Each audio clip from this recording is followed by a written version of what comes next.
Bonjour, je suis Louis, formateur à la protection civile Paris-Seine et aujourd'hui nous allons voir la conduite à tenir face à une personne en arrêt cardio-respiratoire.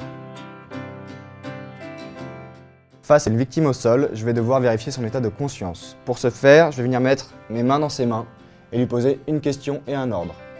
Madame, vous m'entendez? Si vous m'entendez, serrez-moi la main. Ouvrez les yeux. Une fois que c'est fait, je vais devoir vérifier la respiration. Pour ce faire, je vais venir mettre une main sur le front, deux doigts sous le menton et je vais basculer prudemment la tête en arrière. Mes voies respiratoires sont libérées, je vais pouvoir vérifier la respiration. 1, 2, 3, 4, 5, 6, 7, 8, 9, 10. Au bout de 10 secondes, ma victime ne respire pas. Je vais devoir appeler les secours et commencer un massage cardiaque. Ce qu'il faut retenir, c'est qu'un massage cardiaque ne s'arrête jamais. Assurez-vous que les secours aient bien été appelés avant de commencer quoi que ce soit. Si vous êtes en présence d'un témoin, vous allez lui demander d'appeler les secours et d'aller chercher un défibrillateur et pendant ce temps, vous allez commencer le massage cardiaque. Si vous êtes seul, vous allez devoir appeler les secours et s'il y a un défibrillateur dans votre champ visuel, vous allez le récupérer. Ce qu'il faut savoir, c'est qu'un massage cardiaque s'effectue toujours sur un plan dur. Si votre victime est dans un lit, vous allez devoir la mettre sur le sol. Un massage cardiaque doit toujours s'effectuer sur une poitrine nue. Je vais devoir dénuder la poitrine de ma victime.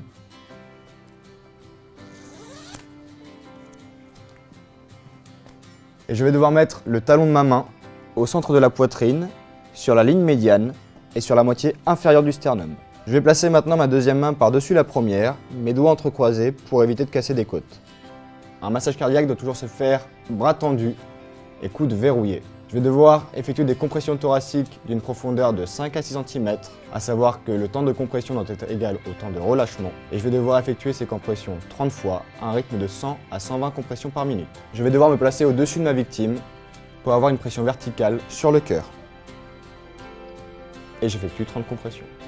1, 2, 3, 4, 5, 6, 7, 8, 9, 10, 11, 12, 13, 14, 15, 16,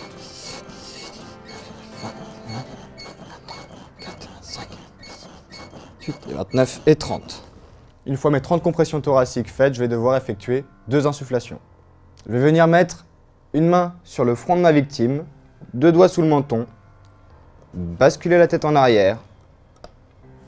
Je vais venir pincer le nez de ma victime et ouvrir la bouche. Pour avoir une bonne étanchéité lors de mes insufflations, je vais devoir englober la bouche de ma victime avec la mienne. Je vais devoir effectuer 2 insufflations. Les insufflations, c'est un souffle long et continu jusqu'à ce que la poitrine de ma victime se soulève. Une fois que la poitrine se soulève, je me recule et je recommence une nouvelle insufflation.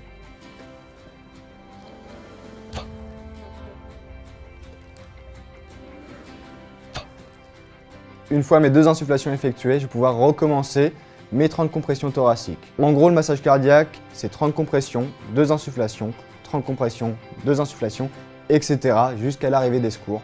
On n'arrête jamais un massage cardiaque. Ce qu'il faut retenir face à une personne au sol, c'est vérifier son état de conscience, sa respiration. Si elle ne respire pas, c'est qu'elle est en arrêt cardio-respiratoire. Je vais devoir appeler les secours si je suis seul. S'il y a un témoin, je vais lui demander d'appeler les secours. Et je vais commencer mon massage cardiaque. Un massage cardiaque est très physique. Assurez-vous que les secours aient bien été avertis avant de commencer le massage cardiaque. J'espère que cette vidéo vous a été utile. Si vous êtes intéressé par la réanimation avec défibrillateur, je vous invite à aller voir la vidéo à ce sujet. Et pour ma part, je vous dis à très bientôt sur la chaîne Doctissimo.